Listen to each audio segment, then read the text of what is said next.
Bene, rieccoci di nuovo, buon pomeriggio. Allora, l'immigrazione è un tema che in Italia, ma non soltanto in Italia, provoca polemiche, divisioni, anche lacerazioni, ma è un dato di fatto che nel nostro paese gli immigrati, sia quelli regolari che quelli irregolari, sono sempre di più e che nel nostro paese pesino anche di più. In che senso? Nel senso che in molte zone delle nostre città, ad esempio, gli immigrati costituiscono ormai la stragrande maggioranza.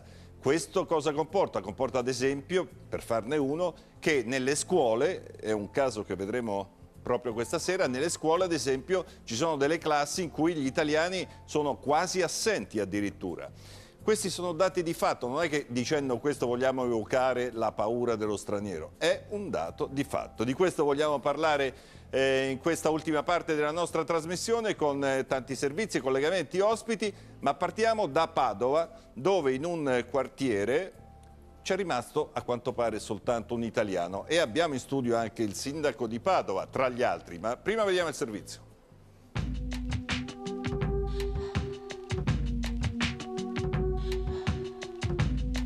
Quello che cerco io è solo un po' di serenità.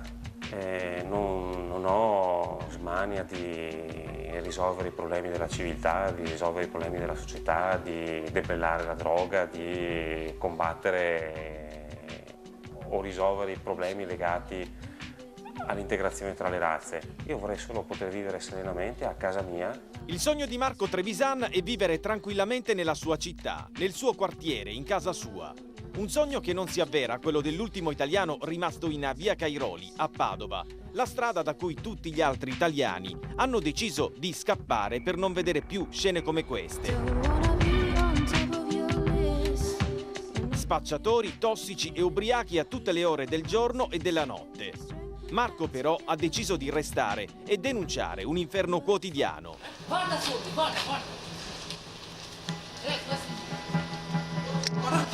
Questa è mia, io ho dato tempo intero. Questa no. Qui non ci sono leggi, anzi ce n'è una sola. Se non ti piace quello che vedi, vendi casa e vai via, come hanno fatto tutti gli altri italiani. Se vuoi restare, invece, fai finta di niente. Fai finta che tutto questo non ci sia. La risposta di Marco è stata la bandiera italiana. Io l'ho messo per ricordare alle persone che sono qui, che vogliono vivere con i miei vicini di casa, che vogliono frequentare questa via, che siamo in Italia, che possiamo convivere felicemente perché ci integriamo con le regole di questa nazione. It's unfortunate that when we feel us down. Qualche tempo fa tutta la mia famiglia viveva in questo appartamento. Mio papà se n'è andato, mia madre purtroppo è mancata, i miei fratelli si sono sposati e hanno preferito trasferire la famiglia o costruire la famiglia in un luogo più salubre, più sano.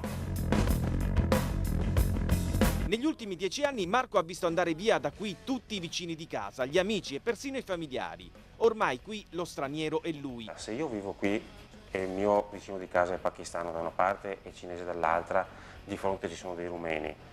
Se io vivo qui e convivo con queste persone e voglio bene loro e loro vogliono bene a me, è perché non sono razzista ed è anche proprio per loro e con loro che combattiamo questa battaglia. Noi non ce l'abbiamo tra di noi, tra residenti, tra vicini di casa, noi ce l'abbiamo con le persone che sono in strada, che bivaccano, che bevono, che urinano, che urlano, che non ti lasciano dormire, che molestano le mogli, che spacciano la droga. Quelle persone lì devono smetterla di fare queste cose e lo Stato dovrebbe darci una mano a vivere.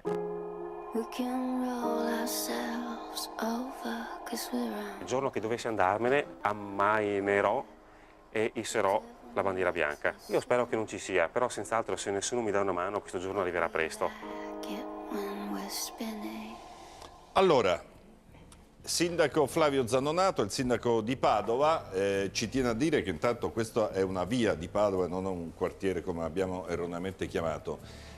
Il sindaco Zanonato, per chi non lo sapesse, è un sindaco che addirittura dai suoi amici, diciamo così, viene accusato di essere troppo duro, è stato accusato di aver innalzato un muro per dividere la città dagli immigrati, eccetera.